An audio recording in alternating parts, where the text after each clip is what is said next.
اب ہم اللہ کے نام سے قرآن حکیم میں مکی اور مدنی صورتوں کا جو دوسرا گروپ ہے اس کی مدنی صورتوں کے جوڑے کا مطالعہ شروع کر رہے ہیں۔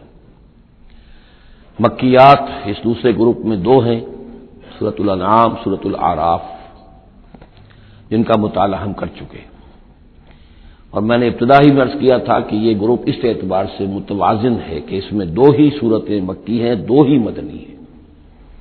انفال اور توبہ یہ دو مدنیات ہیں۔ ان کا جو ربط اور تعلق ہے اس گروپ کی مکی صورتوں کے ساتھ، پہلے تو اس کو سمجھ لیجئے۔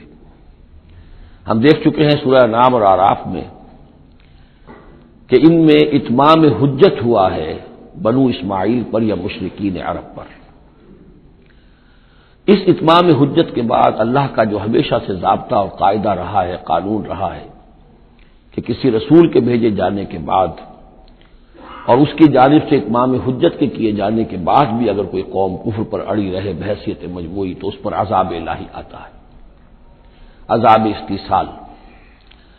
اگرچہ یہ عذاب مختلف شکلوں میں آیا، کہیں کسی قوم کو ان کے اپنے ہی علاقوں میں سیلاب بھیج کر اور غرق کر دیا گیا، جیسے حضرت نوح علیہ السلام، کہیں کوئی بہت تیز آندھی بھیجی اور اس کے نتیجے میں جیسے کہ قوم عاد کے اوپر عذاب آیا، کہیں زلزلہ آیا، کہیں آسمان سے پتھراؤ ہوا جیسے کہ عمورہ اور صدوم کی بستیوں پر ہوا، کہیں جیسا کہ آپ کو معلوم ہے کہ آل فرعون کو ان کے محلوں سے اور گھروں سے نکال کر لا کر اور سمندر میں غرق کر دیا۔ تو قریش پر جو عذاب آیا ہے اللہ تعالیٰ کا وہ اپنی نوعیت میں منفرد ہے، کیونکہ حضور خود قرشی تھے، بنی اسماعیل میں سے تھے، اور آپ نے اتمام حجت کر دیا ان پر 13 برس تک 12 برس تک دعوت دے کر، تو اب گویا کہ وہ عذاب الہی کے مستحق ہو گئے تھے۔ لیکن یہ عذاب الہی جو ہے قریش پر جو آیا ہے وہ بالاقساط آیا ہے۔ اس کی قسط اول ہے کہ جو غزوہ بدر میں ان تک پہنچی، انہیں مکے سے نکالا گیا، جیسے کہ آل فرعون کو ان کے محلات سے نکالا گیا اور لا کر سمندر میں غرق کیا گیا۔ وہ مکہ دارالحرم تھا، وہ تو جگہ تھی حرم، لہذا وہاں سے انہیں نکالا گیا، اور میدان بدر میں پہلی قسط عذاب الہی کی انہیں وصول کرنی پڑی۔ ان کے 70 سردار کھیت رہے اور معجزانہ طریقے پر کھیت رہے، اس میں کوئی شک نہیں کہ جیسے عذاب الہی پہلے قوموں پر آتے تھے اسی طرح کا معاملہ یہ ہوا ہے کہ تقریباً نہتے 313 میں سے صرف 8 افراد کے پاس تلواریں تھیں، اور ادھر سے 1000 پوری طرح کیل کانٹے سے لیس ہو کر آئے تھے۔ تو اللہ کی خصوصی مدد تھی کہ جس سے یہ عذاب آیا ہے اصل میں قریش کے اوپر، اور تقریباً تمام بڑے بڑے نامور سردار جو ہیں وہی میدان میں کھیت رہے، 70 ان کے قیدی ہو گئے۔ ابھی زخمی کتنے ہوئے ہوں گے انہیں بھی آپ ذہن میں رکھیے۔ تو یہ عذاب کی پہلی قسط تھی جو غزوہ بدر میں آئی ہے، اور پھر عذاب کا آخری مرحلہ آیا ہے سن 9 ہجری میں، جب مشرکین عرب کو آخری الٹیمیٹم دے دیا گیا کہ اب بس چند مہینے کی تمہیں مہلت دی جا رہی ہے، اس کے اندر اندر یا ایمان لے آؤ اور یا تمہیں تہہ تیغ کر دیا جائے گا۔ فَإِذَا انسَلَخَ الْأَشْهُرُ الْحُرُمُ فَاقْتُلُوا الْمُشْرِكِينَ حَيْثُ وَجَدتُّمُوهُمْ۔ اب یہ انتہائی یوں سمجھیے کہ توہین اور تذلیل کے ساتھ چیلنج تھا۔ یہ دوسری بات ہے کہ وہ سب لوگ ایمان لے آئے اور یہ قتل عام کی نوبت نہیں آئی، لیکن یہ کہ یہ آخری قسط تھی۔ وہ آخری قسط جو ہے سورہ توبہ میں بیان ہوئی ہے، اور عذاب کی پہلی قسط جو ہے وہ سورہ انفال میں ہے۔ ان دونوں صورتوں کو جمع کر دیا گیا تاکہ انعام اور اعراف میں بنو اسماعیل پر یا مشرکین عرب پر اتمام حجت، اور انفال اور توبہ میں ان پر جو عذاب الہی نازل ہوا اس کی تفصیل۔ تو یہ تو ہے معنوی ربط اس گروپ کی مکی اور مدنی صورتوں کے مابین۔ باقی جو یہ سورہ انفال ہے اس کے بارے میں نوٹ کر لیجئے کہ غزوہ بدر کے فوراً بعد متصلاً بعد نازل ہوئی ہے، گویا کہ سورہ آل عمران جو ہم پڑھ چکے ہیں اس سے پہلے ہے اس کا نزول، اس کے اکثر و بیشتر حصے سے پہلے نازل ہوئی ہے۔ تو یہ زمانی ترتیب جو ہے اگر یہ ذہن میں نہ رہے تو پھر اس سے کافی خلجان پیدا ہو جاتا ہے۔ اس کا جو پس منظر ہے وہ یہ غزوہ بدر کا معاملہ سمجھنا بہت ضروری ہے۔ دیکھیے یہاں تفصیل کا موقع تو ہے نہیں، میں نے سیرت النبی علیہ صاحب الصلاۃ والسلام سے منہج انقلاب نبوی کے جو مختلف سٹیپس ہیں کہ اس میں کن کن مراحل سے ہو کر آپ نے دین کے غلبے کا جو فرض منصبی آپ کے حوالے کیا گیا تھا اس کی تکمیل فرمائی، تو اس میں یوں سمجھیے کہ ایک مرحلہ تھا جو مکے میں طے ہو گیا، اور اصل میں 4 مرحلے تھے: دعوت، تنظیم، تربیت اور صبر محض۔ وہاں ہاتھ اٹھانے کی اجازت نہیں تھی۔ ہم پڑھ آئے ہیں، سورہ نساء میں آ چکا ہے کہ اس وقت حکم تھا کفو ہے بیا کو اپنے ہاتھ بندھے رکھو، تمہارے چاہے ٹکڑے اڑا دیے جائے، تمہیں زندہ جلا دیا جائے، تم کوئی انتقامی کارروائی تو دور کی رہی، مدافعانہ کارروائی بھی نہیں کرو گے۔ No raising of hands even in self defence. یہ 4 مراحل تھے جو چلتے رہے تا آ کے ایک طرف تو حضور کے پاس جانثاروں کی ایک جماعت تیار ہو گئی جو سرد و گرم چشیدہ تھے، ہر طرح کے حالات میں سے گزر چکے تھے، سختیاں جھیل چکے تھے، قربانیاں دے چکے تھے، ان کے اخلاص با اللہ میں کسی شک و شبے کی گنجائش نہیں تھی، ان کے دل جو ہے خالص ہو چکے تھے اللہ کے لیے۔ اور دوسری طرف یہ کہ اللہ تعالیٰ نے ایک دارالہجرت کا انتظام کر دیا، کھڑکی کھول دی مدینے کی طرف، ہجرت کا اہتمام ہو گیا تاکہ اہل ایمان کو وہاں سے نکال کر اور مدینے میں لے آیا جائے۔ اب یہاں سے اقدام ہو، اسی لیے ہجرت فرض کر دی گئی کہ اب تمام مسلمان یہاں آ جائیں۔ ظاہر بات ہے کہ ہجرت جو ہے وہ فلائٹ نہیں تھی، وہ کوئی فرار نہیں تھا، بھاگ کر جان بچانا نہیں تھا۔ مغربی مورخین تو اسی نام سے اس کو یاد کرتے ہیں۔ وہ تو اصل میں یہ تھا کہ ایک جگہ اگر اس کام کے لیے موضوع نہیں ہے تو کوئی اور بیس، آلٹرنیٹ بیس اگر مل جائے تو وہاں سے اپنا آفینسو جو ہے آخری فیصلہ کن اقدام جو ہے وہاں سے لانچ کیا جائے۔ لہذا مدینہ میں آ کر حضور نے صلی اللہ علیہ وسلم صرف 6 مہینے لیے ہیں انٹرنل کنسالیڈیشن، کہ اب آپ آئے ہیں، نئے آئے ہیں، مہاجرین نئے آئے ہیں، تو ایک تو یہ کہ ان 6 مہینے میں آپ نے مسجد نبوی تعمیر کر لی، مرکز بن گیا، گورنمنٹ ہاؤس بھی ہو گیا یہ، اور پارلیمنٹ ہاؤس بھی ہو گیا، دارالندوہ بھی ہو گیا، دارالعلوم بھی ہو گیا، خانقاہ بھی ہو گئی، عبادت گاہ بھی ہو گئی، مرکز ہو گیا۔ ثانیاً آپ نے انصار اور مہاجرین کے اندر مواخات کرا دی، ایک انصاری ایک مہاجر بھائی بنا دیا۔ تیسرے یہ کہ آپ نے بہت بڑا کام یہ کیا کہ جو یہود کے قبیلے وہاں آباد تھے ان کو آپ نے ان کے ساتھ ایک معاہدہ کر لیا، جوائنٹ ڈیفنس آف مدینہ، میثاق مدینہ، مدینے کی ایک مدافعت جو ہوگی وہ مشترک ہوگی، کوئی بھی حملہ آور آئے گا باہر سے تو مل کر مسلمان اور یہودی اس معاملے میں ایک ملت ہوں گے اور دفاع کریں گے مدینے کا۔ بس 6 مہینے آپ نے اس کام میں لیے، 7ویں مہینے سے پھر آپ نے کچھ چھوٹے چھوٹے دستے بھیجنے شروع کر دیے، چھاپا مار دستے سمجھ لیجئے، کہ جس سے وہ جو کیروان روٹس تھے، قریش کی لائف لائن یہی تھی، ان کا تجارتی سلسلہ تھا، شام کی طرف قافلے جو جاتے تھے وہ بدر سے ہو کر گزرتے تھے، بدر کے قریب سے، اور بدر جو ہے مدینے سے قریب تر تھا، مکے سے فاصلہ زیادہ ہے، اور جو قافلے جاتے تھے یمن کو وہ طائف سے ہو کر گزرتے تھے، تو آپ نے ان راستوں کے اوپر چھاپا مار دستے بھیجنے شروع کر دیے۔ جدید اصطلاح میں اس کو یہ کہا جائے گا کہ اکنامک بلاکیڈ آف مکہ۔ 8 ایسی مہمیں غزوہ بدر سے پہلے ثابت ہیں 1.5 سال کے اندر۔ 6 مہینے آپ نے وہ لیے، 1.5 سال اور 2 سال کے بعد غزوہ بدر ہو گیا ہے، تو یہ 1.5 سال میں 8 مہمیں، جن میں سے 4 میں کہ حضور خود بھی بنفس نفیس شریک رہے ہیں، اس لیے وہ غزوات کہلاتے ہیں، اور 4 وہ ہیں کہ جن میں آپ نے صرف کچھ لوگوں کو بھیج دیا ہے کسی امیر کے تحت، وہ سرایا کہلاتے ہیں۔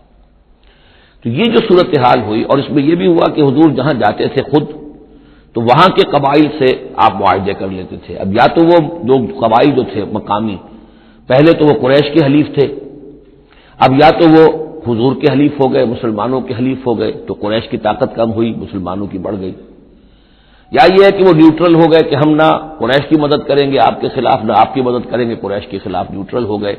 اس سے بھی یہ ہے کہ قریش کا جو حلقہ اثر تھا، سیاسی زون آف پولیٹیکل انفلوئنس، وہ کم ہو رہا ہے۔ یہ 2 چیزیں ایسی ہوئی ہیں، political isolation of Quraish and economic blockade of Mecca, جس کے نتیجے میں مکے والے جو ہیں پھر یوں سمجھیے کہ تنگ آمد بجنگ آمد، ورنہ مکے والوں کی طرف سے کوئی آغاز ثابت نہیں ہے تاریخ میں کہ حضور کے اور مسلمانوں کے مکے سے جانے کے بعد ان کی طرف سے کوئی ابتدا ہوئی ہو، کوئی انیشیٹو لیا گیا۔ 2 واقعات خاص طور پر ایسے ہو گئے کہ ایک چھوٹا سا آپ نے ایک دستہ بھیجا تھا نخلا، اور یہ نخلا جو ہے یہ مکے اور طائف کے مابین ہے، تو سمجھیے کس قدر فاصلے پر، اور وہاں مٹ بھیڑ ہو گئی، جو مسلمان وہاں بھیجے گئے تھے ان کے کفار کے ساتھ، وہاں ایک مشرک مکے کا مارا گیا، ایک کو انہوں نے قید کیا، ساتھ لے آئے، کچھ سامان جو ان کا تجارت تھا وہ بھی لے آئے، وہ مال غنیمت سمجھ کر۔ تو حضور اگرچہ ناراض ہوئے کہ میں نے تمہیں لڑنے کا حکم نہیں دیا تھا، میں نے اس لیے بھیجا تھا کہ وہاں رہو اور قریش کی نقل و حرکت سے ہمیں مطلع کرتے رہو، لیکن اب سچویشن پیدا ہو گئی، گویا کہ یہ چاہے ارادہ تھا یا نہیں تھا، ڈی فیکٹو شکل یہی ہوئی کہ اقدام ہو گیا مسلمانوں کی طرف سے، اب آغاز ہو گیا مسلمانوں کی طرف سے۔ ادھر جب ابو سفیان لے کر جا رہے تھے بہت بڑا قافلہ شام کی طرف، تو حضور نے اس کا تعاقب کیا، لیکن وہ تیزی سے نکل گئے تھے۔ لیکن جب واپس آ رہے تھے اور 50,000 دینار کا سامان تھا ان کے قافلے کے اندر، بہت لدا پدا قافلہ، انہیں یہ خطرہ ہوا کہ اب پھر محمد صلی اللہ علیہ وسلم اور ان کے ساتھی کہیں لوٹیں گے ہمیں اور ہمارے اوپر حملہ کریں گے، روکیں گے ہمارا راستہ۔ تو انہوں نے یہ دوہری حکمت عملی کی کہ ایک تو یہ کہ ایک سوار بھیجا آگے تیزی کے ساتھ دوڑایا کہ مکے جاؤ، کہو کہ ہمارے قافلے کو خطرہ ہے محمد سے صلی اللہ علیہ وسلم، لہذا مدد بھیجو۔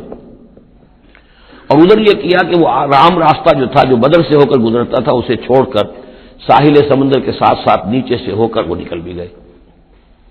اب وہاں مکے میں یہ دونوں چیزیں بیک وقت پہنچ گئی، ایک طرف وہ نخلا سے لوگ روتے پیٹتے چیختے چلاتے ہمارا آدمی مار دیا محمد کے آدمیوں نے، وہ آ گئے، ادھر سے وہ آ گیا جو ابو سفیان کا بھیجا ہوا تھا ایلچی کہ دوڑو دوڑو دوڑو تمہارا قافلہ محمد لوٹنے والے ہیں اور یہ ہے اور وہ ہے۔ بس وہ وار کرائی وہاں ہوئی اور 1,000 کا لشکر جو ہے وہاں پر پھر جمع کیا گیا اور 900 اونٹ فراہم کیے گئے اور 100 گھوڑوں کا ایک رسالہ تیار کیا گیا اور وہ لوگ مکے سے نکل آئے۔ یہ صورتحال ادھر ہو رہی تھی۔ ادھر یہ ہے کہ حضور صلی اللہ علیہ وسلم نے مدینے میں پہلے تو یہ فیصلہ کیا تھا کہ اب یہ قافلہ واپس آنے والا ہے تو ہم اس قافلے کا تعاقب کریں، ابھی جنگ وغیرہ کا آپ کو گمان نہیں تھا، ابھی مدینے ہی میں آپ نے یہ جو ہے ایسا ارادہ ظاہر کیا کہ جیسے پہلے بھی گئے تھے، جب قافلہ جا رہا تھا شام کی طرف تو تعاقب کیا تھا، ایسے جب آ رہا ہے تو اسے انٹرسیپٹ کریں۔ لہذا ایک تو مشاورت ہوئی ہے مدینے میں، آیا چلنا چاہیے یا نہیں چلنا چاہیے وہ میں بعد میں عرض کروں گا جب ہم آیتیں پڑھیں گے۔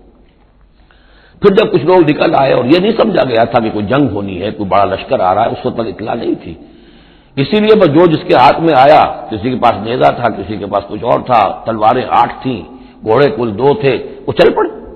چلو اس لیے کہ مسئلہ تو قافلے کا مسئلہ ہے نا، کوئی جنگ تو ہے نہیں، کوئی لشکر وشکر تو آ نہیں رہا۔ جب آپ کچھ سفر طے کر کے مقام صفرا تک پہنچ گئے تو وہاں وحی آ گئی اور آپ کو اطلاع بھی پہنچ گئی، کہ ابو جہل جو ہے 1,000 کا لشکر لے کر مکے سے چل پڑا ہے، اور وحی بھی آ گئی، اللہ نے بتا دیا کہ اے نبی اب یہ 2 شکلیں ہیں، جنوب سے مکے کی طرف سے ایک لشکر آ رہا ہے، کیل کانٹے سے لیس ہے، شمال سے قافلہ آ رہا ہے، اور میرا یہ وعدہ ہے کہ ان دونوں میں سے ایک ضرور تم کو دے دوں گا، تم کو فتح حاصل ہو جائے گی، یہ میرے اہل ایمان کو بتا دیجئے اور ذرا مشورہ کیجئے۔ تو دوسری مشاورت جو ہے وہ مدینے سے نکل کر ہوئی ہے مقام صفرا میں۔ یہ اصل میں جو چیزیں اگر سامنے نہ ہو تو پھر یہ بہت خلجان ہوتا ہے، اور اکثر لوگوں کو، مترجمین کو اور مفسرین کو بہت خلجان رہا ہے ان آیات کے سمجھنے میں۔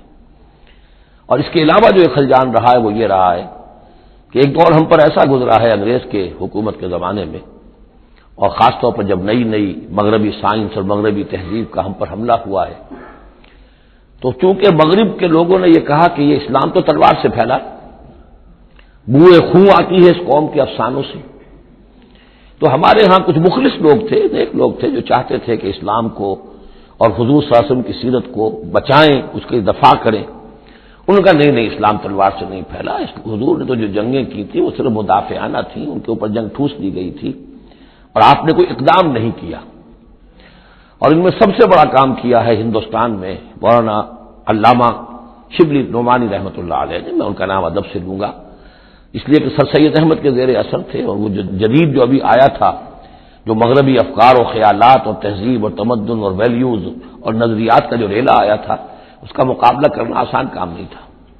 تو یہ اپولوجیٹک انداز اختیار کیا ہے شبلی نعمانی نے، اور اس میں یہ ہے کہ وہ جو ابتدائی جو 8 غزوات اور سرایا ہیں جو بدر سے پہلے ہوئے، انہیں بالکل تقریباً نظر انداز کر دیا ہے، تاکہ یہ ثابت نہ ہو کہ انیشیٹو حضور کی طرف سے ہوا ہے۔ یہ چیز جو ہے میں سمجھتا ہوں کہ ایک خاص دور کا تقاضا تھی، وہ دور کا گزر چکا۔ اب اسلام کا یہ فکر کہ اسلام ایک مکمل دین ہے، یہ اپنا غلبہ چاہتا ہے، اور حضور کو بھیجا گیا تھا اس لیے کہ دین کو غالب کرے، اور دین کو غالب کرنے کی جدوجہد ایک انقلابی جدوجہد ہے۔ اس انقلابی جدوجہد میں جہاں پہلا مرحلہ یہی ہوتا ہے کہ پیسو ریزسٹنس ہو اور پہلے تیاری کی جائے، دعوت، تنظیم، تربیت اور صبر محض کے ذریعے سے ایک قوت فراہم کی جائے، پھر دوسرا مرحلہ آتا ہے باطل کے ساتھ ٹکرانا پڑتا ہے، اور اس میں آگے بڑھ کر ٹکر مول لینی پڑتی ہے۔ یہ نہیں ہے کہ انتظار ہی کرتے رہیں، یعنی ایک جس کو ہم کہتے ہیں کو ایگزسٹنس، پیسفل کو ایگزسٹنس حق و باطل کے درمیان نہیں ہو سکتی۔ حق کیسے تسلیم کر سکتا ہے کہ باطل بھی موجود رہے؟ ہاں، حق میں جان نہیں ہے، اہل حق جو ہے بے جان ہے، مردہ ہے، تو مجبوری ہے، لیکن اگر اہل حق میں جان ہو تو وہ کیسے برداشت کریں گے کہ باطل جو ہے اس کا غلبہ رہے؟ ہاں، باطل جو ہے وہ نیچا ہو کر رہے، اگر وہ مغلوبیت کی شکل اختیار کر لے تو ٹھیک ہے، لیکن یہ کہ باطل کا غلبہ ہو اور اہل ایمان میں جان بھی ہو، تو یہ دو چیزیں جو ہیں یہ تو ایک دوسرے سے بالکل متضاد ہیں۔ جیسے حضرت ابوبکر نے فرمایا تھا ایبدل الدین وانا حی، کیا دین میں ترمیم کی جائے گی جبکہ ابھی میں زندہ ہوں؟ میرے جیتے جی دین کے اندر ترمیم یہ ممکن نہیں ہے۔ تو وہی بندہ مومن کی شان ہونی چاہیے۔ تو اصل حقائق الحمدللہ بہت اچھی طریقے سے واضح ہو چکے ہیں۔ بہرحال اتنا پس منظر جو ہے جان لیجئے، اور ایک خاص اسلوب جو ہے سورہ مبارکہ کا، اگرچہ یہ تقریباً ایک خطبہ ہے،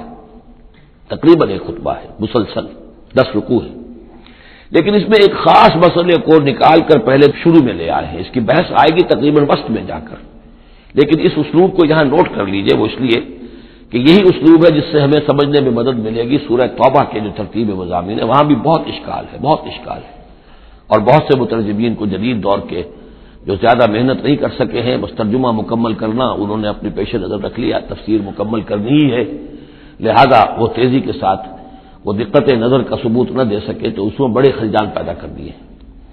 وہ اسلوب کیا ہے کہ اس پوری بحث میں سب سے ایک نمایاں مسئلہ یہ ہو گیا تھا غزوہ بدر کے بعد کہ مال غنیمت پر مسلمانوں میں جھگڑا ہو گیا۔ پہلی جنگ تھی، غنیمت کی تقسیم کیسے ہوگی، اس کا قانون کیا ہے، اس کا ضابطہ کیا ہے، وہ معلوم نہیں تھا۔ اور یہ کہ عام طور پر جو عرب میں پہلے رواج تھا وہ تو یہ تھا کہ جس کے ہاتھ جو لگ گیا بس وہ اس کا ہے۔ وہ تو لوٹ مار جانتے تھے کہ باقاعدہ جنگ جو ہے وہ تو ان کے ہاں اس طریقے سے منظم کوئی تنظیم تو تھی نہیں، تو جو جس کے ہاتھ لگ گیا۔ اب لوگوں نے یہ سمجھا غزوہ بدر میں جس نے جو کچھ مال غنیمت جمع کیا وہ اس کا ہے۔ اب کچھ لوگوں نے کہا صاحب کہ ہم یہاں حضور کے حفاظت کے لیے مامور تھے، یہاں پہرے پر تھے، ہم تو مال جمع نہیں کر سکے، تو کیا مطلب ہے ہمارا کوئی حصہ نہیں ہوگا؟ یا یہ ہے کہ کچھ بزرگوں نے کہا تو وہ اتنی بھاگ دوڑ تو نہیں کر سکتے جتنے نوجوان کر سکتے تھے، بھاگ کر دوڑ کر ادھر سے ادھر جمع کر لینا، لیکن یہ کہ ان کی حیثیت ہوتی ہے، وجاہت ہوتی ہے، تو ایک جھگڑا پیدا ہو گیا کہ یہ کس طریقے سے تقسیم ہو، کس کا کتنا حق ہے۔ تو اس جھگڑے کا ذکر کر کے سورت شروع کی ہے، لیکن اس کے اوپر کوئی بات یہاں نہیں کی، بلکہ کیٹیگوریکل بات کی ہے کہ جڑ کاٹ دی اس کی، لیکن اس پر جو اصل حکم ہے وہ بعد میں آئے گا وسط سورت میں۔ مال غنیمت کے لیے یہاں لفظ آیا انفال، یسألونک عن الانفال۔ اے نبی یہ آپ سے انفال کے بارے میں پوچھ رہا ہے۔ انفال جمع نفل کی، نفل کہتے ہیں کسی اضافی شے کو، جیسے نماز فرض ہے، یہ سنت مؤکدہ ہے، یہ فلاں ہے، یہ نفل ہے، اضافی ہے، آپ کی مرضی پر ہے، پڑھیں نہ پڑھیں۔ تو جو کہ جنگ میں اصل شے جو مطلوب ہوتی ہے وہ فتح ہوتی ہے، مال غنیمت تو ایک اضافی شے، بونس ہے جو مل گیا، ورنہ اصل شے جو ہے وہ مال غنیمت جو ہے پیش نظر جنگ میں نہیں ہوتی۔ لوٹ مار میں اصل شے جو ہے وہ لوٹ مار کا مال ہوتا ہے، لیکن جب جنگ ہوتی ہے تو جنگ میں تو اصل چیز جو مقصود ہے وہ فتح ہے۔ تو اس حوالے سے مال غنیمت کو انفال کے لفظ سے تعبیر کیا گیا، یسألونک عن الانفال۔ اے نبی آپ سے پوچھ رہے ہیں مال غنیمت کے بارے میں، قل الانفال للہ والرسول۔ پہلے تو جڑ کاٹتی مسئلہ کہہ دیں کہ الفال کل کے کل اللہ اور اس کے رسول کے ہیں، تم میں سے کسی کا کوئی حق ہے ہی نہیں، لاؤ سب جمع کر دو۔ یہ فتح جو ہے تمہارے ہاتھوں نہیں آئی ہے، یہ اللہ کی خصوصی مدد سے آئی ہے، لہذا کسی کا کوئی حق نہیں۔ زیرو لیول پر لا کر پھر ان کو سنبھالنا آسان تھا کہ جب معلوم ہو کہ سب کچھ ہاتھ سے دے کر، تو پھر تو ظاہر بات ہے کہ آدمی جو ہے جب ساری جاتی دیکھیے تو آدھی دیجیے بانٹ والی بات ہے، پھر وہ کم کے اوپر بھی راضی ہو گئے۔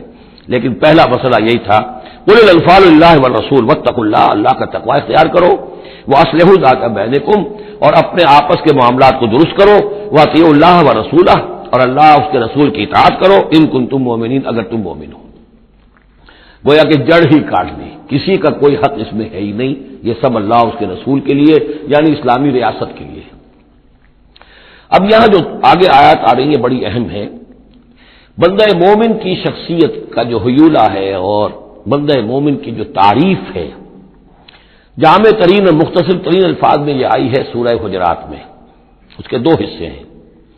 ایک تو ہے بندہ مسلم, مسلمان کے لیے تو 5 چیزیں ہیں, کلمہ شہادت, نماز, روزہ, حج, زکات.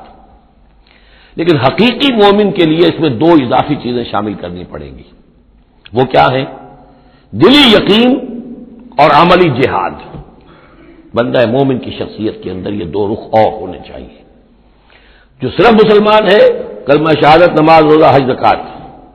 بنی الاسلام علی 5 شہادت اللہ الہ الا اللہ وان محمد رسول اللہ واقام الصلاۃ وایتاء الزکات وصوم رمضان وحج البیت. لیکن مومن انما المؤمنون الذین آمنوا باللہ ورسولہ ثم لم یرتابوا, یقین والا ایمان, دل میں ایمان. وجاہدوا باموالہم وانفسہم فی سبیل اللہ, اور جہاد کریں اپنی جان اور مال کے ساتھ اللہ کی راہ میں. اب یہاں یوں سمجھیے کہ سورہ حجرات کی اس آیت نمبر 15 میں جو ڈیفینیشن آئی ہے, جیسے پرکار ہوتی ہے, پرکار کو کھول دیا. ایک حصے کی کیفیات کو یہاں اس سورہ انفال کے شروع میں لے آئے ہیں اور دوسری جہاد والی کیفیات کو سورہ انفال کے آخر میں لے آئے ہیں. تو یہ پرکار یہاں کھلی ہوئی ہے اس ڈیفینیشن کی. تو ایک حصہ ڈیفینیشن کا یہاں آ رہا ہے, انما المؤمنون الذین اذا ذکر اللہ وجلت قلوبہم. اہل ایمان, حقیقی مومن تو وہ ہیں کہ جب اللہ کا ذکر کیا جاتا ہے تو ان کے دل لرز جاتے ہیں. وَإِذَا تُلِيَتْ عَلَيْهِمْ آیاتُهُ, اور جب انہیں اس کی آیات پڑھ کر سنائی جاتی ہیں, زادتہم ایمانا, ان کے ایمان میں بڑھوتری ہوتی ہے, اضافہ ہوتا ہے. وَعَلَىٰ رَبِّهِمْ يَتَوَكَّلُونَ, اور وہ اپنے رب پر توکل کرتے ہیں. الَّذِينَ يُقِيمُونَ الصَّلَاةَ, جو نماز کو قائم رکھتے ہیں. وَمِمَّا رَزَقْنَاهُمْ يُنْفِقُونَ, اور جو کچھ ہم نے انہیں دیا ہے اس میں سے اللہ کے لیے, اللہ کے دین کے لیے خرچ کرتے ہیں. انفاق فی سبیل اللہ مراد ہے.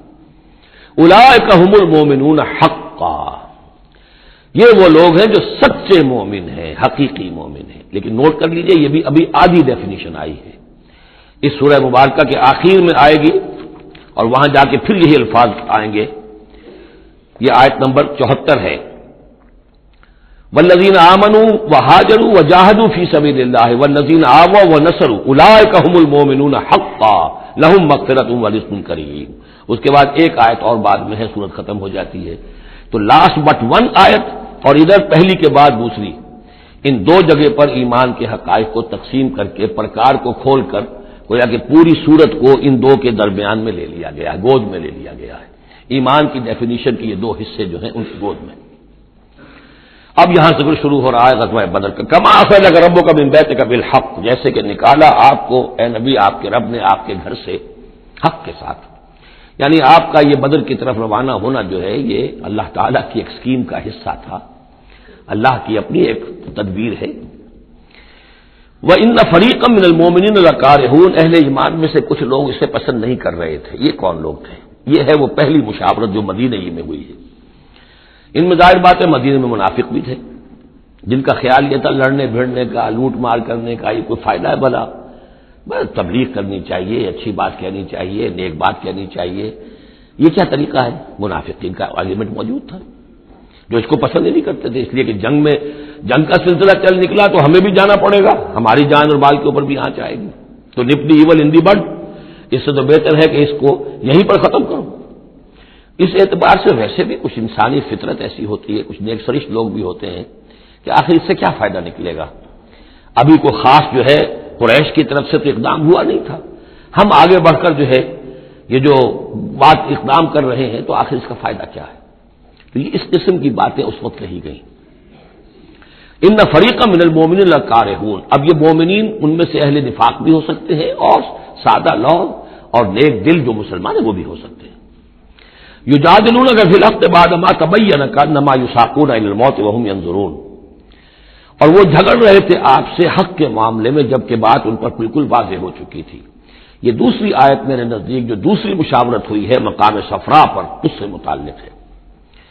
وہ یہ کہ وہاں سے جب مکے سے آپ چلے تو اس وقت تک کسی لشکر وغیرہ کی کوئی اطلاع نہ آپ کو تھی اور نہ اس کا کوئی گمان تھا. ابھی وہ تو ایسے ہی تھا جیسے پہلے 8 مرتبہ جو ہے وہ جو ایکسکرشنز جو ہوئی تھیں، جس طریقے کی مہمات بھیجی گئی تھیں، یہ اسی طرح کی ایک مہم ہے.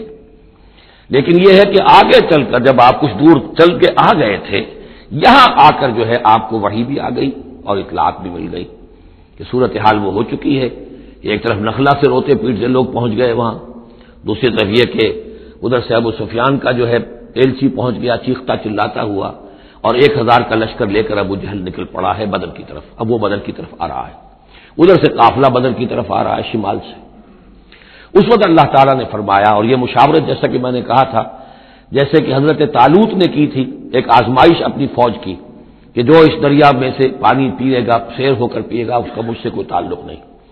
اسی طرح کا آپ نے مشاورت کا معاملہ اللہ تعالیٰ کے حکم سے مسلمانوں کے سامنے رکھ دیا.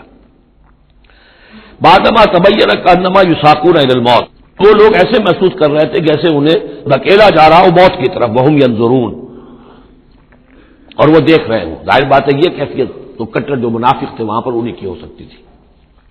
وَإِذْ يَعِدُكُمُ اللَّهُ إِحْدَى الطَّائِفَتَيْنِ أَنَّهَا لَكُمْ، اور جب کہ اللہ تعالیٰ وعدہ کر رہا تھا تم سے کہ ان دونوں گروہوں میں سے ایک تمہیں مل جائے گا، ایک پر تمہاری فتح گارنٹیڈ ہے. وَتَوَدُّونَ أَنَّ غَيْرَ ذَاتِ الشَّوْكَةِ تَكُونُ لَكُمْ، اور اے مسلمانوں تم یہ چاہتے تھے کہ ادھر جاؤ جدھر کے کانٹا لگنے کا کوئی اندیشہ نہ ہو. اس لیے کہ بمشکل 50 یا 100 آدمی تھے اس قافلے کے ساتھ، اور اونٹ تھے بے شمار، اور جو میں نے آپ کو بتایا بہت بڑی مقدار کے اندر جو ہے 50,000 دینار کا جو مال تھا ان کے پاس، تو ان کو تو آسانی سے قابو کیا جا سکتا تھا، اس میں اندیشہ کم تھا. پھر دلیلیں بھی عقلی آ گئی ہوں گی کہ حضور ہمارے پاس تو کچھ ہتھیار بھی نہیں ہے، کچھ نہیں ہے، ہم تیاری کر کے مدینے سے نکلے ہی نہیں ہیں، تو اچھا ہے پہلے یہ کہ ہم جا کر ان پر قبضہ کر لیں تو ان کے ہتھیار بھی ہمیں مل جائیں گے، تو پھر لشکر سے لڑنے کے لیے ہم بہتر پوزیشن میں ہوں گے. تو عقل و منطق بھی یہ گویا کہ ان کے ساتھ تھی. وَيُرِيدُ اللَّهُ أَن يُحِقَّ الْحَقَّ بِكَلِمَاتِهِ، اللہ یہ چاہتا تھا کہ اپنے بات کو اپنے فیصلے کے ذریعے سے حق کا حق ہونا ثابت کر دے. وَيَقْطَعَ دَابِرَ الْكَافِرِينَ، اور کافروں کی جڑ کاٹ دے. یہ قطع دابر القوم الذین ظلموا، کافر قوم کی جڑ کاٹ دی گئی، جو ہم پڑھ کر آئے سورہ اعراف میں. اللہ کا ارادہ یہ تھا اگر عام جو دنیاوی قواعد و ضوابط ہیں، فزیکل لاز ہیں، اس کے تحت یہ ہوتا تو اتنی بڑی بات ہی نہ ہوتی. اسے یوم الفرقان بنانا تھا کہ نمایاں ہو جائے کہ اللہ کس کے ساتھ ہے، حق کدھر ہے. اور یہ اسی وقت ہو سکتا تھا جبکہ یہ کنٹراسٹ برقرار رہتا کہ بے سر و سامان 313 گئے ہیں اور کیل کانٹے سے لے 1000 کے ساتھ ان کا مقابلہ ہوا ہے، اور پھر انہیں اللہ نے فتح دی. لہذا اللہ کی مرضی کچھ اور تھی. یرید اللہ ان یحق الحق بکلماتہ ویقطع دابر الکافرین، اللہ چاہتا تھا کہ اپنی باتوں کے ذریعے سے حق کا حق ہونا ثابت کر دے اور کافروں کی جڑ کاٹ دے. لیحق الحق، تاکہ سچا ثابت کر دے حق کو، سچ کو، ویبطل الباطل، اور باطل ثابت کر دے باطل کو، باطل ہونا اس کا ثابت ہو جائے. ولو کرہ المجرمون، خواہ یہ مجرموں کو کتنا ہی ناگوار ہو. استستغیثون ربکم، یاد کرو جب کہ تم اپنے رب سے استغاثہ کر رہے تھے، دعائی دے رہے تھے کہ اللہ ہماری مدد فرما. فاستجاب لکم، تو اللہ نے تمہاری دعا کو قبول کیا تھا. انی ممدکم بالف من الملائکۃ مردفین، کہ میں تمہاری مدد کروں گا 1000 ملائکہ سے جو لگاتار آئیں گے، پے بپے آئیں گے. 1000 کا لشکر آیا ہے نا، تو 1000 فرشتے ہم تمہاری مدد کے لیے بھیج دیں گے. وما جعلہ اللہ الا بشرا، اور اللہ نے اس کو نہیں بنایا مگر تمہارے لیے بشارت. وَلِتَطْمَئِنَّ بِهِ قُلُوبُكُمْ، اور تاکہ تمہارے دل مطمئن ہو جائیں. وَمَن نَّصْرُ إِلَّا مِنْ عِندِ اللَّهِ، اور مدد تو اللہ کی طرف سے ہوتی ہے، فرشتوں کو بھیجے بغیر بھی وہ مدد کر سکتا ہے. کن فیکون کی شان کے ساتھ وہ جو چاہے کر دے. لیکن یہ کہ تمہارا جو اپنا ایک سوچنے کا انداز ہے، بل بنائے طب بشری، تمہاری تسکین کے لیے ہم نے یہ شکل کر دی کہ 1000 دشمن آ رہا ہے تو 1000 فرشتہ تمہاری مدد کے لیے ہم بھیج دیں گے. ان اللہ عزیز الحکیم، یقیناً اللہ تعالیٰ سب زبردست ہے اور حکمت والا. اذ یغشیکم النعاس امنۃ منہ، جبکہ تم کو ڈھانپ لیا تھا ایک اونگ نے جو امن کی اور تسکین کا ذریعہ بن گیا اللہ کی طرف سے. یہ 2 معجزے ہوئے ہیں خاص اس وقت. معجزے اس معنی میں کہ عام حالات میں یہ چیزیں نہیں ہوتی، لیکن اس میں کوئی خرق عادت نہیں ہے. معجزہ اس معنی میں نہیں ہے کہ اس کو چیلنج کر کے حضور نے دکھایا ہو، اس معنی میں نہیں. بس یہ کہ غیر معمولی اللہ کی نصرت کی شکلیں ہیں. ایک تو یہ کہ حالانکہ معاملہ بڑا سخت تھا، لیکن رات کو جا کے پڑاؤ پر مسلمان سوئے اطمینان سے، بڑی عمدگی سے نیند آئی. دل میں وہ دغدغہ نہیں تھا، اللہ پر اطمینان تھا، اللہ کے لیے نکلے تھے. لہذا ان کو وہ بے چینی اور تشویش اور کل کیا ہو جائے گا، رہیں گے کہ نہیں رہیں گے، زندگی ہوگی موت، کچھ نہیں. نیند آئی، انہیں اطمینان سے سوئے، صبح کو اٹھے تو وہ گویا کہ چاقو چوبند تھے. نمبر 2 یہ ينزل علیکم من السماء ماء، اور جب کہ اتارا اس نے تم پر آسمان سے پانی، بارش ہو گئی، اس سے یہ ہوا لیطہرکم، تاکہ تمہیں پاک کرے، جنہیں غسل کی حاجت تھی غسل کر لیا. وہ یذہب عنکم الرجس الشیطان، اور دور کر دے تم سے شیطان کی نجاست کو. ولیربط علی قلوبکم، اور یہ کہ تاکہ تمہارے دلوں کے اندر بھی، بارش کے بعد جو فضا ہوتی ہے اس سے طبیعت کے اندر بھی ایک اطمینان اور سکون پیدا ہوتا ہے. ورنہ واقعہ یہ ہے کہ جہاں پر آ کر قریش پہلے ڈیرا ڈال چکے تھے، پانی پر ان کا قبضہ تھا، اب یہاں پانی نہیں تھا، بارش ہوئی تو وہ نشیبی جگہ میں انہوں نے ایک اپنا حوض بھی جمع کر لیا، پانی بھی جو ہے وہ ان کے پاس فراہم ہو گیا. وَيُثَبِّتَ بِهِ الْأَقْدَامَ، اور پانی جب برسا تو مٹی دب گئی، مٹی کے جمنے کی وجہ سے پاؤں بھی دب گئے. وہ جگہ جو تھی وہاں پر جو ہے اہل ایمان جو مجاہدین تھے ان کے پاؤں قدم جمنے کی صورت پیدا ہو گئی. یہ یوں ہی ربک الی الملائکۃ، اور جب یاد کرو، گمان کرو، تصور کرو، جبکہ آپ کا رب وہی کر رہا تھا فرشتوں کو. انی معکم، وہ جو 1000 فرشتہ اللہ نے بھیجا، انی معکم، میں تمہارے ساتھ ہوں. فثبتوا الذین آمنوا، تو جاؤ اور اہل ایمان کے قدموں کو جما دو، اہل ایمان کے دلوں کو جما دو. سألقی فی قلوب الذین کفروا الرعب، عن قریب میں ان کافروں کے دلوں میں رعب ڈال دوں گا، ان پر دہشت طاری ہو جائے گی. فاضربوا فوق الاعناق، پھر مارنا ان کی گردنوں کے اوپر جیسے چاہے. واضربوا منہم کل بنان، اور مارنا ان کی ایک ایک پور پر. یعنی یہ کہ جب کسی شخص پر کوئی شخص دہشت زدہ ہو جائے تو اس کے اندر قوت مدافعت نہیں رہتی، پھر گویا کہ وہ جو بھی حملہ آور ہے اس کے رحم و کرم پر ہے، جدھر سے چاہے چوٹ لگائے، جدھر سے چاہے مارے. ذالک بانہم شاقوا اللہ ورسولہ، اور یہ سزا ان کو اس لیے دی جائے گی کہ انہوں نے مخالفت کی، زدہ کی، دشمنی کی اللہ کی اور اس کے رسول کی. ومن یشاقق اللہ ورسولہ فإن اللہ شدید العقاب، اور جو اللہ اور اس کے رسول کا دشمن ہو جائے اور اس سے زدہ کرے تو اللہ تعالیٰ بھی سزا دینے میں بہت سخت ہے. ذالکم فذوقوہ، دیکھو اب یہ قریش سے خطاب ہے. ذالکم فذوقوہ، دیکھو یہ آگے پہلی قسط وصول کرو، چکھ لو اس کو. وَأَنَّ لِلْكَافِرِينَ عَذَابَ النَّارِ، اور ابھی جو تمہارے یہ کھیت رہے ہیں ان کی سزا یہی ختم نہیں ہو گئی ہے، ان کے لیے جہنم کا عذاب ہے. یا ایھا الذین آمنوا اذا لقیتم الذین کفروا زحفا، اہل ایمان جب تمہارا مقابلہ ہو جائے کافروں سے میدان جنگ میں. یہ زحف کہتے ہیں جبکہ باقاعدہ 2 لشکر ایک دوسرے کے سامنے مد مقابل بن کر آئیں. ایک چھاپا مار جنگ ہوتی ہے، جیسی کہ 8 جو پہلی اس سے مہمیں تھیں وہ جنگ کی شکل نہیں تھی بلکہ وہ مہمیں تھی چھاپا مار، لیکن اب یہ پہلی مرتبہ جنگ ہوئی ہے، لہذا اس کے حوالے سے بات ہو رہی ہے.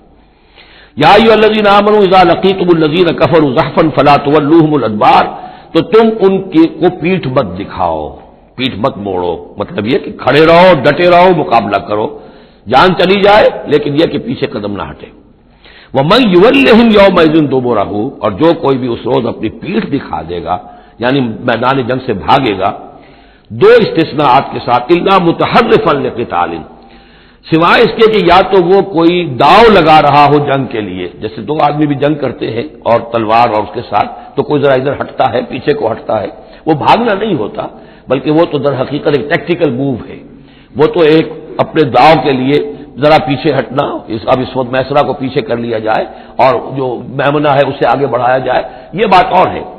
اور متحیزا الی فئۃ، یا یہ کہ کوئی اور جمعیت ہے جس کی طرف جا کر ملنا ہے اور اس کے لیے ریٹریٹ ہو رہی ہے، تو آرڈرلی ریٹریٹ یہ ایک علیحدہ شے ہو جائے گی اور ٹیکٹیکل موو یہ علیحدہ شے ہو جائے گی. تو آرڈرلی ریٹریٹ اور ٹیکٹیکل موو، ان 2 کے سوا اگر کوئی بھگدڑ کے اندر کوئی جان بچا کر بھاگا فقط باب غضب من اللہ، تو اس نے تو اللہ کا غضب جو ہے وہ کما لیا. ومأواہ جہنم، اس کا ٹھکانہ جہنم ہوگا، وبئس المصیر، اور وہ بہت ہی برا ٹھکانہ ہے. اب یہاں وہ بات آ گئی فلم تقتلوہم، اے مسلمانوں تم نے انہیں قتل نہیں کیا، ولکن اللہ قتلہم، اللہ نے انہیں قتل کیا. ویسے تو یہ کہ فاعل حقیقی اللہ ہے، ہم جو کام بھی کرتے ہیں اور جس شے کے اندر بھی کوئی تاثیر ہے وہ اللہ ہی کی وجہ سے. لا فاعل فی الحقیقت ولا مؤثر الا اللہ، عام حالات میں بھی یہ، لیکن یہ خاص حالات تھے جن میں اللہ تعالیٰ کی خصوصی مدد آئی ہے. فلم تقتلوہ ولکن اللہ قتلہم وما رمیت اذ رمیت ولکن اللہ رما، اور اے نبی آپ نے بھی جو کنکریوں کی مٹھی بھر کر پھینکی تھی، آپ نے کنکریاں لی اپنی مٹھی میں اور پھینکا کفار کے لشکر کی طرف. شاہت الوجوہ، چہرے جو ہیں بگڑ جائیں. تو یہ پتہ نہیں کہاں تک اللہ نے ان کنکریوں کو پہنچایا ہے. تو فرمایا اور آپ نے جب وہ کنکریوں کی مٹھی پھینکی تھی ماں رمیتا اس رمیتا، آپ نے نہیں پھینکی تھی ولکن اللہ رما، یہ تو اللہ تعالیٰ نے پھینکی تھی. ہاتھ ہے اللہ کا، بندہ مومن کا ہاتھ. وَلِيُبْلِيَ الْمُؤْمِنِينَ مِنْهُ بَلَاءً حَسَنًا، تاکہ اللہ تعالیٰ اہل ایمان کے جوہر نکھارے، ان کے اندر کی چھپی ہوئی جو صلاحیتیں ہیں مخفی ہیں انہیں اجاگر کرے. یہ ذرا نوٹ کر لیجئے، بلا یبلو کے معنی ہوتا ہے آزمانا، تکلیف میں ڈال کر کسی آزمائش میں. ابلا یبلی جب یہ باب افعال سے آتا ہے تو کسی کے جوہر کو نکھارنا، کسی کی جو خابیدہ صلاحیتیں ان کو ابھارنا، یہ ہے ابلا. لیبلی المؤمنین منہ بلاء حسنا، تاکہ اللہ تعالیٰ خوب اہل ایمان کے اوپر ان کے جو ہے جوہر نکھارے. ان اللہ سمیع علیم، یقیناً اللہ سب کچھ سننے والا اور جاننے والا ہے. ذالکم وان اللہ موہن کید الکافرین، یہ تو ہو چکا. اب اس جنگ کا جو نتیجہ تھا قریش تم نے دیکھ لیا، لیکن آئندہ بھی سمجھ لو اللہ تعالیٰ کافروں کے تمام چالوں کو ناکام بنا دے گا. یہ اہل ایمان سے بھی خطاب ہو گیا اور اجے کے کفار کے لیے بھی. اور پھر کفار سے خطاب ہے، اذ تستفتحوا فقد جاءکم الفتح. اصل میں ابو جہل جو لشکر کا وہ سمجھیے کمانڈر ان چیف کی حیثیت سے آیا تھا، اسے اتنا یقین تھا کہ میں نے اتنی تیاری کی ہے، اتنا ساز و سامان ہے کہ ہم مسلمانوں کو کچل کر رکھ دیں گے. تو پہلے سے پروپیگنڈا شروع کر دیا تھا، یہ یوم الفرقان ہوگا، یہ پتہ چل جائے گا اللہ کس کے ساتھ ہے. اللہ کو تو وہ بھی مانتے تھے، اللہ کے ساتھ دیویوں اور دیوتاؤں کو مانتے تھے نا، اللہ کے منکر تو نہیں تھے. لیکن یہ کہ ادھر اللہ ہی اللہ تھا، ادھر اللہ کے ساتھ اور منات اور دیوتا اور وہ بھی تھے. تو یہ کہ اللہ کس کے ساتھ ہے یہ ثابت ہو جائے گا. یعنی وہ اتنا یقین تھا اسے، جیسے 65 کی جنگ میں لاہور، فال آف لاہور دکھا دیا گیا BBC ٹیلی ویژن کے اوپر، جو ہو چکا لاہور جو ہے اس پر تو بھارتی فوج کا قبضہ ہو چکا، اتنا یقینی تھا. اسی طرح اس نے یوم الفرقان کہا، تو اسی کو اللہ تعالیٰ نے یوم الفرقان بنا دیا تاکہ منکشف ہو جائے، یہ بات مبرر ہو جائے کہ اللہ کس کے ساتھ ہے. اس اعتبار سے اس کی دعا بھی بڑی عجیب ہے، جو اس نے آ کر بدر سے ایک رات قبل جبکہ حضور بھی دعا مانگ رہے تھے اور طویل ترین سجدہ کیا تھا، اس نے بھی دعا کی تھی. اور وہ دعا جو ہے وہ موحدانہ دعا ہے، اس میں کسی لات عزا حبل بنات کا کوئی تذکرہ نہیں. اللہم اے اللہ اقطعنا للرحم وائل الغدات، جس نے ہمارے رحمی رشتے کاٹ دیے ہیں کل تو اسے ذلیل و خوار کر دے. یعنی اس کا جو سب سے بڑا چارج تھا، الزام تھا حضور پر، وہ یہ تھا کہ اس شخص نے آ کر ہمارے خاندانوں میں تفریق پیدا کر دی، بھائی کو بھائی سے جدا کر دیا. ایک بھائی مسلمان ہو گیا، وہ علیحدہ ہو گیا، باقی بھائی کافر ہیں، ایک دوسرے کے دشمن ہو گئے. ماں باپ سے اولاد کو جدا کر دیا، شوہر کو بیوی سے کاٹ دیا، بیوی کو شوہر سے کاٹ دیا. ہماری طاقت تھی، ہمارا قبیلہ تھا، ہم قریش تھے. ظاہر بات ہے کہ قبائلی زندگی میں اتحاد، یکجوئی، یہی تو چیزیں ہوتی ہیں ساری کی ساری، کہ جس کی وجہ سے ان کی ساکھ ہوتی ہے. تو اس نے تو آ کر ہمارا ستیہ ناش کر دیا. اقطعنا للرحم، جس نے رحمی رشتے کاٹ دیے ہیں ہمارے. فاہن الغدات، تو اے اللہ کل اسے ذلیل و خوار کر دیجو. یہ دعا تھی ابو جہل کی. بہرحال اللہ تعالیٰ اب ان سے خطاب کر کے کہہ رہے ہیں کہ اے مشرکین مکہ، ان تستفتحوا، اگر تو تم چاہتے تھے کہ فیصلہ ہو جائے، فقط جاءکم الفتح، تو فتح فیصلہ ہو چکی، فیصلہ اللہ کا آ چکا، معلوم ہو گیا کہ حق کدھر ہے باطل کدھر ہے. وَإِن تَنْتَهُوا فَهُوَ خَيْرٌ لَكُمْ، اب بھی اگر تم باز آ جاؤ تو یہ تمہارے لیے بہتر ہے. وَإِن تَعُودُوا نَعُودْ، اگر دوبارہ ارادہ کرو گے ہم بھی یہی کچھ دوبارہ کریں گے. وَلَن تُغْنِيَ عَنْكُمْ فِئَتُكُمْ شَيْئًا، اور تمہاری یہ نفری اور جمعیت اور تمہاری یہ تعداد تمہیں کسی کام نہیں آ سکے گی. وَلَوْ كَثُرَتْ، خواہ وہ بہت ہو. وَأَنَّ اللَّهَ مَعَ الْمُؤْمِنِينَ، اور یہ کہ اللہ اہل ایمان کے ساتھ ہے. یا ایھا الذین آمنوا، اب یہ جو رکوع آ رہا ہے تیسرا، یہ بہت ہی جامع، بہت اہم ہے. اس میں سے دو جو تین آیتوں کے گروپ ہیں وہ تو خاص طور پر ہماری توجہ کی اور مسلمانوں نے پاکستان کی توجہ کے لیے بڑے اہم ہیں. یا ایھا الذین آمنوا اطیعوا اللہ ورسولہ ولا تولوا عنہ وانتم تسمعون، اہل ایمان اللہ اور اس کے رسول کی اطاعت کرو اور نہ منہ موڑو اس سے جبکہ تم سن رہے ہو. یعنی جب اللہ کے رسول نے کہا تھا کہ چلو بدر کی طرف، تو تمہاری یہ رد و قضا اور یہ پاؤں پیٹنا جس کو کہتے ہیں، یہ مختلف الفاظ اس کے لیے محاوروں میں آتے ہیں، تو یہ جو تم کر رہے تھے کیوں کر رہے تھے؟ جب اللہ اس کے رسول کی طرف سے بات آئی تھی تو ہر ایک کو کہنا چاہیے تھا سمیعنا واطعنا، جو آپ کا حکم ہو. اطیعوا اللہ واطیعوا الرسول ولا تولوا عنہ وانتم تسمعون، ظاہر بات ہے تمام مسلمانوں سے بات نہیں ہے، یہاں بھی ذہن میں رکھیے وہی جنہوں نے کمزوری دکھائی تھی ان کی طرف اشارہ ہے.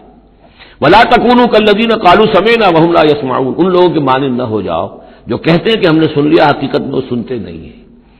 یعنی دل اڑا ہوا ہے، طبیعت جو ہے وہ یکسو ہے ہی نہیں، تو کیا سننا ہے، سنا انسنا ہو گیا. ان شر الدواب عند اللہ الصم البکم الذین لا یعقلون، یقیناً تمام چوپایوں میں بدترین اللہ کے نزدیک یہی لوگ ہیں جو بہرے ہیں، گونگے ہیں اور عقل سے کام نہیں لیتے. اب یہ منافقین ہی کی طرف اشارہ ہو رہا ہے. وَلَوْ عَلِمَ اللَّهُ فِيهِمْ خَيْرًا، اگر اللہ تعالیٰ کے علم میں ہوتا کہ ان میں کوئی خیر ہے، لَأَسْمَعَهُمْ، اللہ انہیں سنا دیتا. وَلَوْ أَسْمَعَهُمْ، اگر اللہ انہیں سنا دیتا لَتَوَلَّوْا، پھر بھی پیٹ موڑ جاتے. وَهُمْ مُعْرِضُونَ، وہ ہیں ہی اعراض کرنے والے. یہ گویا کہ چند آیات ہیں کہ جس میں خاص طور پر جو لوگ بھی اس وقت ریلیکٹنٹ تھے، جو بھی کسی طریقے سے اس میں جھجک رہے تھے، ان کے لیے تنبیہ. اب 3 آیات آ رہی ہیں. یا ایھا الذین آمنوا استجیبوا للہ وللرسول اذا دعاکم لما یحییکم، اے اہل ایمان لبیک کہا کرو اللہ کی پکار پر، اور خاص طور پر رسول کی پکار پر جبکہ وہ تمہیں پکارے اس شے کے لیے جس سے تمہیں زندگی ملے گی. تم جنگ میں جانے کو سمجھ رہے ہو کہ موت کا دروازہ ہے، یہ تو اصل زندگی کا دروازہ ہے. ولا تقولوا لمن يقتل في سبيل الله اموات بل احياء ولكن لا تشعرون. تو یہ تو در حقیقت اللہ اور اس کے رسول جس چیز کی طرف تمہیں بلا رہے ہیں، حقیقی زندگی یہ ہے، روحانی زندگی یہ ہے، معنوی زندگی یہ ہے. یہ حیوانوں کی طرح جینا جو ہے یہ کوئی زندگی نہیں ہے. یہ تو در حقیقت اولئک کالانعام بل هم اضل، جو سورہ اعراف میں ہم پڑھ چکے ہیں، یہ حیوانوں کا سا زندگی گزارنا ہے. استجیبوا للہ وللرسول اذا دعاکم لما یحییکم واعلموا ان اللہ یحول بین المرء وقلبہ، اور جان لو اللہ تعالی بندے اور اس کے دل کے درمیان حائل بھی ہو جایا کرتا ہے. یعنی اگر اللہ کے رسول کی پکار سنی اور انسنی کر دی، پھر سنی انسنی کر دی، پھر اللہ تعالیٰ پردہ بن جائے گا، اب سننے نہیں دے گا، معذور ہو جاؤ گے سننے سے. یہی وہ بات ہے جس کو کہیں کہتے ہیں ختم اللہ علی قلوبہم وعلی سمعہم، ان کے دلوں پر اللہ نے مہر کر دی ہے، ان کی سماعت پر. اور ہم پڑھ چکے ہیں سورہ نعام میں وَنُقَلِّبُ أَفْئِدَتَهُمْ وَأَبْصَارَهُمْ كَمَا لَمْ يُؤْمِنُوا بِهِ أَوَّلَ مَرَّةٍ. پہلی مرتبہ اگر نہیں کرو گے قبول تو پھر یہ ہے کہ تمہارے دل الٹ دیے جائیں گے، تمہاری نگاہیں الٹ دی جائیں گی. تو اس لیے بہت ہی ڈرنے کی بات ہے جو بھی مطالبہ دین کا سامنے آئے اور ایک دفعہ دل گواہ دے دے کہ ہاں ہے بات ٹھیک ہے، پھر اگر کرنی کترائے گا انسان تو یہیں سے سزا نقد شروع ہو جائے گی، پھر وہ صلاحیت سلب ہو جائے گی، پھر اللہ حائل ہو جائے گا. یعنی قانون خداوندی، سنت خداوندی حائل ہو جائے گی. پھر آپ کے دل پر مہر لگے گی، آپ کے کانوں کے پر مہر لگے گی، آپ کی آنکھوں پر پردے پڑ جائیں گے. یا ایھا الذین آمنوا استجیبوا للہ وللرسول اذا دعاکم لما یحییکم واعلموا ان اللہ یحول بین المرء وقلبہ وانہ الیہ تحشرون، اور یہ کہ بالآخر تو تمہیں سب کو اسی کی طرف جمع کیا جانا ہے. واتقوا فتنۃ لا تصیبن الذین ظلموا منکم خاصہ، اور ڈرو اس سزا سے، اس عذاب سے کہ جب آئے گا تو تم میں سے صرف گناہگاروں ہی کو اپنی لپیٹ میں نہیں لے گا. اس کا میں کل حوالہ دے چکا ہوں. بے گناہ بھی اس میں اگر اپنا فرض ادا نہیں کر رہے، فرض ادا نہ کرنا جرم ہے، وہ خود گناہ ہے. تم اگر دین کے لیے سرفروشی نہیں کر رہے تو یہ بھی تو گناہ ہے. ہاں ٹھیک ہے میں نے یہ شراب نہیں پی، میں نے یہ نہیں کیا، میں نے سور نہیں کھایا، میں نے فلاں نہیں کیا، میں نے نمازیں پڑھی، ٹھیک ہے سب کچھ کیا، لیکن سوال یہ ہے کہ جو دین کا فرض تھا، دین کی نصرت تھی، اللہ کی اور اس کے دین کے لیے تن من دھن لگانا تھا، وہ نہیں کیا، وہ بھی تو جرم ہے. تو وَاعْلَمُوا، اور جان لو ان اللہ یحول بین المرء وقلبہ وانہ الیہ تحشرون واتقوا فتنۃ لا تصیبن الذین ظلموا منکم خاصۃ واعلموا ان اللہ شدید العقاب، اور جان لو کہ اللہ سزا دینے میں بہت سخت ہے. وَاذْكُرُوا، یہ ہے خاص پاکستانی مسلمانوں کے لیے آیت. اور یاد کرو اذ انتم قلیل، جب تم تھوڑی تعداد میں تھے، جیسے ہم بھی اقلیت کی کا خوف تھا ہمیں کہ ہم ہندوؤں کے مقابلے میں اقلیت ہیں. مستضعفون فی الارض، جنہیں زمین میں دبا لیا گیا تھا. تخافون ان یتخطفکم الناس، تمہیں اندیشہ یہ تھا کہ لوگ تمہیں اچک لے جائیں گے، اکثریت جو ہے وہ تمہیں ایکسپلائٹ کرے گی معاشی اعتبار سے، سماجی اعتبار سے، لسانی اعتبار سے، مذہبی اعتبار سے. فآواکم، تو اللہ نے تمہیں پناہ کی جگہ دے دی. وَأَيَّدَكُم بِنَصْرِهِ، اور تمہاری مدد کی ہے، خاص تائید کی ہے اپنی خاص نصرت سے. وَرَزَقَكُم مِّنَ الطَّيِّبَاتِ، اور تمہیں بہترین پاکیزہ رزق عطا کیا ہے، لَعَلَّكُمْ تَشْكُرُونَ، تاکہ تم شکر کرو. یا ایھا الذین آمنوا لا تخونوا اللہ والرسول، اے ایمان مت خیانت کرو اللہ سے اور اس کے رسول سے. ایمان کا دم بھرنا اور پھر اس کے دین کو، اللہ کے دین کو مغلوب دیکھ کر بھی اپنے دھندے، اپنے کاروبار، اپنی جائیداد، اپنی ملازمت، اپنا پروفیشن اسی چکر میں لگے رہنا، اس سے بڑی خیانت کیا ہوگی؟ بے وفائی ہے، غداری ہے، خیانت ہے۔ لا تخونوا اللہ والرسول، اللہ اور اس کے رسول کے ساتھ خیانت نہ کرو، وتخونوا اماناتکم وانتم تعلمون، اور نہ ہی اپنی آپس کی امانتوں میں خیانت کرو۔ سب سے بڑی خیانت تو اللہ کے ساتھ خیانت ہے۔ سب سے بڑی وہ امانت جو اللہ نے اپنی روح تم میں پھونکی ہے، اس کا حق اگر تم ادا نہیں کر رہے ہو تو سب سے بڑی خیانت یہ ہے، جس کو کہ فرمایا گیا ہے سورہ احزاب میں، ہم نے آسمانوں پر، زمین پر، پہاڑوں پر پیش کی، ان عرضنا الامانۃ علی السماوات والارض والجبال فابین ان یحملنها واشفقن منها وحملها الانسان، تو بہت بڑی بڑی امانتیں تمہارے پاس ہیں، دین کی امانت ہے، قرآن کی امانت ہے، شریعت کی امانت ہے، یہ سب امانتیں محمد رسول اللہ کی ہیں۔ وَأَنَّ اللَّهَ إِنَّهُ أَجْرٌ عَظِيمٌ، اور یقینا اللہ ہی کے پاس ہے بہت بڑا اجر۔ یا ایھا الذین آمنوا اتقوا اللہ یجعل لکم فرقانا وَاعْلَمُوا أَنَّمَا أَمْوَالُكُمْ وَأَوْلَادُكُمْ فِتْنَةٌ، اور جان لو تمہاری اولاد اور تمہارے اموال تمہارے لیے فتنہ ہے، یہی روکتے ہیں، یہی دو بیڑیاں ہیں جو پاؤں میں پڑی رہتی ہیں، مال اور اولاد۔ اولاد کو اعلیٰ سے اعلیٰ تعلیم دلانی ہے، اس کے لیے بڑی بڑی فیسیں دینی پڑتی ہیں، اس کے لیے ظاہر بات ہے کہ اپنا ایک ایک قطرہ جو ہے پسینے کا اور خون کا لگائیں گے تو کہیں جا کر وہ ساری چیزیں فراہم ہوگی۔ آدمی کھپ گیا اسی کے اندر، اولاد کے لیے یا مال کے لیے، پھر کہاں سے وقت لائیں دین کے لیے، اور دین کے لیے نصرت کے لیے کہاں کوئی رمق جسم کے اندر باقی رہ جاتی ہے۔ جان لو کہ تمہارے اموال اور تمہاری اولاد تمہارے لیے فتنہ ہے۔ فتنہ کہتے ہیں جس پر کسی کو پرکھا جائے، کسوٹی جس کے اوپر پرکھا جا رہا۔ وَأَنَّ اللَّهَ عِندَهُ أَجْرٌ عَظِيمٌ، اور یقینا اللہ ہی کے پاس ہے بڑا اجر۔ یا ایھا الذین آمنوا ان تتقوا اللہ یجعل لکم فرقانا، اہل ایمان اگر تم اللہ کے تقوی پر برقرار رہو گے تمہارے لیے فرقان، ایک کے بعد دوسری فرقان آتی رہے گی۔ پہلا فرقان تو یہ آ گیا، یہ فتح جو تمہیں دی گئی ہے۔ وَيُكَفِّرْ عَنْكُمْ سَيِّئَاتِكُمْ، اور یہ کہ تمہارے سے تمہاری جو کمزوریاں ہیں، برائیاں ہیں، وہ اللہ تعالیٰ دور کر دے گا۔ وَيَغْفِرْ لَكُمْ، اور بخش دے گا۔ وَاللَّهُ ذُو الْفَضْلِ الْعَظِيمِ، اللہ بڑے فضل والا ہے۔ وَإِذْ يَمْكُرُ بِكَ الَّذِينَ كَفَرُوا، اب یہ ہجرت سے پہلے جو صورتحال تھی مکے میں کہ قریش کے سردار بیٹھتے تھے دارالندوہ میں، کیا کریں اب ہم محمد صلی اللہ علیہ وسلم کو قتل کر دیں، سازشیں ہوتی تھیں، اور اسی طریقے سے انہیں قید کر دیں، کہیں یہاں سے نکلنے پہ مجبور کر دیں، تو وہ جو سازشیں ان کی ہوتی تھی اور مشورے ہوتے تھے ان کا ذکر ہے۔ وَإِذْ يَمْكُرُ بِكَ الَّذِينَ كَفَرُوا، اور یاد کیجئے جبکہ وہ لوگ جو کافر ہوئے، یہ کافر لوگ آپ کے بارے میں مشورے کرتے تھے، چالیں چلتے تھے، اسکیمیں بناتے تھے، سازشیں کرتے تھے۔ لِيُثْبِتُوكَ، نمبر ایک تو یہ کہ آپ کو کہیں قید کر دیں، اور يَقْتُلُوكَ، یا قتل کر دیں، اور يُخْرِجُوكَ، یا آپ کو اپنی بستی سے کہیں نکال دیں۔ وَيَمْكُرُونَ وَيَمْكُرُ اللَّهُ، وہ بھی چالیں چل رہے تھے، ان کی بھی اسکیمز تھیں اور اللہ کی اپنی اسکیم تھی۔ وَاللَّهُ خَيْرُ الْمَاكِرِينَ، اور ظاہر بات ہے کہ اللہ تعالیٰ بہترین ہے پلاننگ کرنے والا اور بہترین ہے تدبیر فرمانے والا۔ وَإِذَا تُتْلَىٰ عَلَيْهِمْ آيَاتُنَا قَالُوا قَدْ سَمِعْنَا لَوْ نَشَاءُ لَقُلْنَا مِثْلَ هَٰذَا، اور جب انہیں ہماری آیات پڑھ کے سنائی جاتی ہے تو وہ کہتے ہیں ٹھیک ہے، بہت سن لی ہم نے یہ آیات، بہت محمد آپ نے سنا لیا، کوئی ایسی بات بھی نہیں ہے، ہم چاہیں گے تو ایسا ہی کلام ہم بھی کہہ لیں گے۔ جرأت نہیں کی کسی نے کہ آئے کہ یہ کلام میں نے موضوع کیا ہے اور یہ قرآن کے برابر ہے، تو کوئی کمیشن بٹھا لیجئے، کوئی سازش بنا لیجئے کہ تو طے کریں، یہ جرأت نہیں ہوئی۔ لیکن یہ کہہ دینے میں تو کوئی بات نہیں تھی، زبان کون پکڑے گا۔ لو نشاء لقلنا مثل هذا، اگر ہم چاہیں گے تو ہم بھی ایسے کہہ دیں گے، کوئی ایسی بڑی بات نہیں ہے۔ یہ نضر بن حارث تھا کہ جس کی طرف یہ الفاظ منقول ہیں تاریخ اور سیرت میں۔ ان هذا الا اساطیر الاولین، یہ نہیں ہے یہ مگر یہ کہ پچھلوں کی کہانیاں ہیں، قصے ہیں، جیسے آج بھی مستشرقین کہتے ہیں کہ کچھ تورات سے کچھ انجیل سے محمد نے لے لیا جوڑ جاڑ کر اور یہ قرآن بنایا ہے۔ اب تو خیر وہ دور ذرا بدل گیا ہے، یہ ذرا پچھلی صدی کی بات تھی، اس دور میں لوگ اس قسم کی باتیں زیادہ کرتے تھے۔ وَإِذْ قَالُوا اللَّهُمَّ إِنْ كَانَ هَذَا هُوَ الْحَقُّ، اور وہی بات جو میں نے آپ کو بتائی تھی کل بھی کہ قریش کے لیے سب سے بڑا مسئلہ اپنے عوام کو سنبھالنے کا ہو گیا تھا، کیسے روکیں ان کو کہ یہ محمد صلی اللہ علیہ وسلم کا ایمان نہ لائیں۔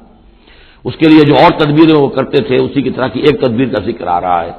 مجمع عام میں کھڑے ہو کر دعائیں مانگ رہے ہیں، اے اللہ اگر یہ جو کچھ محمد کہہ رہے ہیں اگر یہ حق ہے اور تیرے پاس سے آیا ہے یہ قرآن، فامطر علینا حجارۃ من السماء، وَإِذْ قَالُوا اللَّهُمَّ إِنْ كَانَ هَذَا هُوَ الْحَقُّ مِنْ عِنْدِكَ، اگر یہ ہے حق تیری طرف سے، فامطر علینا حجارۃ من السماء، تو برسا دے ہم پر پتھر آسمان سے، اب ائتنا بعذاب الیم، یا پھر بھیج دے ہم پر کوئی عذاب۔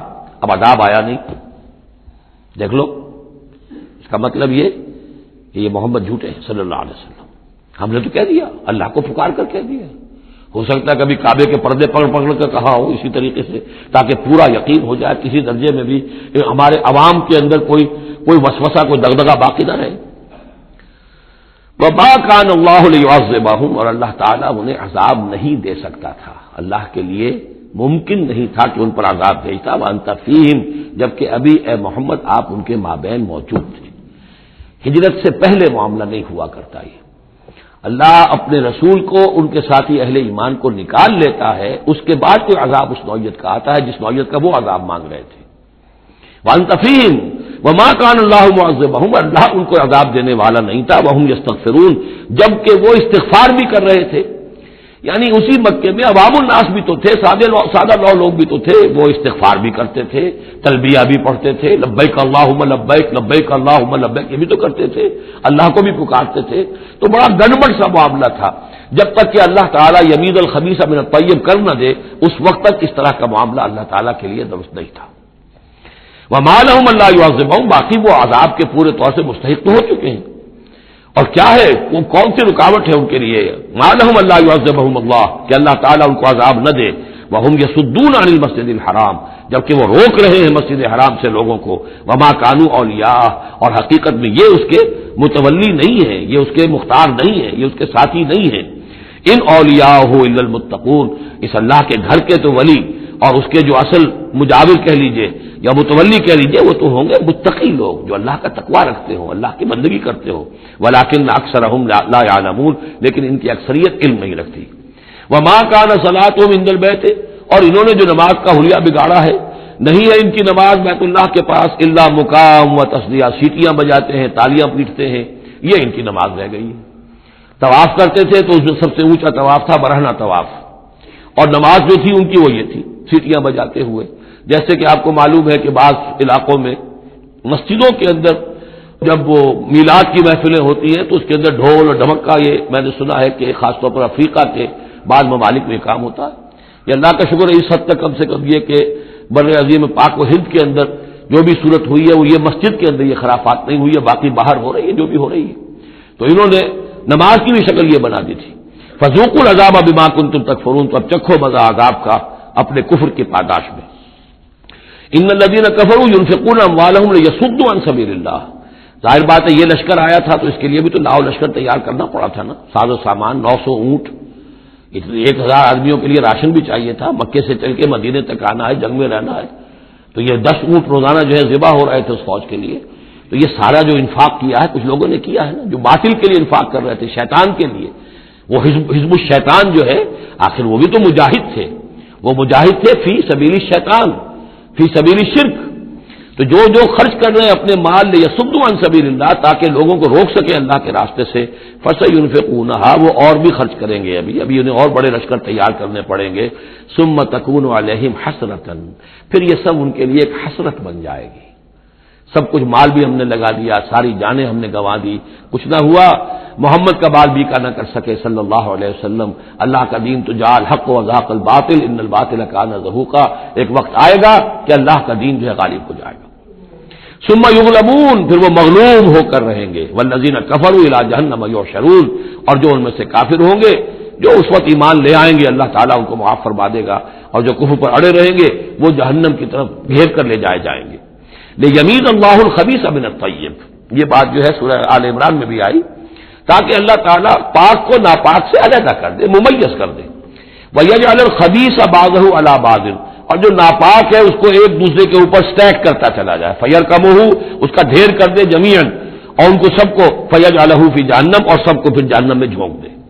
یعنی یہ کہ یہ پہلے تو یہ سفٹنگ کرنی ہوگی، یہ طیب ہے، یہ خبیث، خبیث کو ایک دوسرے کے اوپر سٹیک کیجئے اور پھر اس کو جہنم میں ایک ہی مرتبہ دھکا دے دیجیے۔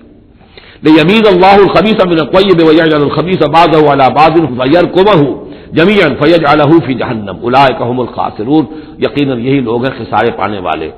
قل للذین کفروا ان ینتہوا یغفر لهم ما قد سلف، اعلان کر دیجئے محمد صلی اللہ علیہ وسلم ان کافروں کے سامنے، اب بھی اگر باز آ جائیں تو جو کچھ ہو چکا ہے وہ معاف کر دیا جائے گا، اب بھی موقع ہے، اب بھی ایمان لے آؤ۔ یہودو، اور اگر وہ ارادہ کریں گے دوبارہ یہی کچھ کریں گے، فقط بدت سنت الاولین، تو پچھلوں کی بھی داستانیں گزر چکی ہیں، ان کی جو بھی کچھ ان پر ہوا ہے وہ سب کو معلوم ہے۔